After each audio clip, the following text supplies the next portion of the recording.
Hey everybody, welcome back. If you're new here, hi, I'm Mercury. Welcome to my channel. It's my daily vlog, so whatever I'm up to is what you're gonna see here. And today, I figured I would work some more on that R2D2 pillow.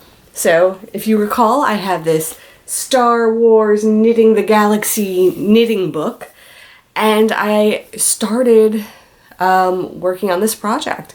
So I'll show you where I'm at so far as a reminder, and then we're going to keep going. So if you recall, this is where we left off. So I have done this much so far, and we're going to keep on going. So up to this point, there's been a lot of back and forth with the blue to the white. The next bunch of rows I have to do are single color, and then there's a color change, and then I have to do another single color. So I'm just gonna do the single color stockinette, and then I'll check back with everybody once I got that going. So this is where I am now up to. I did the stockinette of the gray and the blue and the gray, and now we're gonna do more color change. So in part one of this video, which I'll throw a link up, I showed you how I do a color change. There's another way that I also do a color change, which I think is faster, but it's not as precise, and you have a lot of knots that are left on the back. But it's functional and it's fast, so I do want to show this as an alternate way of doing a color change. So here I am, and I am ready for a color change. So I'm connected to the blue as my main, and I'm going to be switching to the gray. So basically what I'm going to do, so if I were to be continuing, I am on a purlwise row. So if I were continuing, I would be going in and grabbing and pulling through.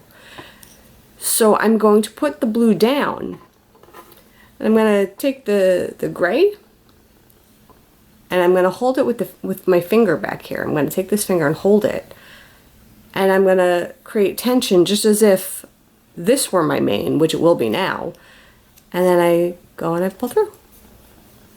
And then I keep going with this as I would. And then go into the back here, and you just tie these two together.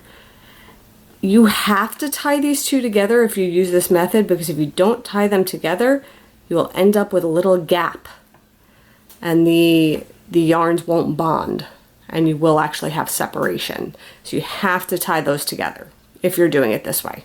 So this is where we're at. So the lower section, this is all done, and then I continued into the gray and I did the color change. Now I messed up a little over here. I pulled too tight and it buckled, and I didn't realize it till I was pretty far up, but I'm gonna go with it gives it character. It gives it character. So that's okay.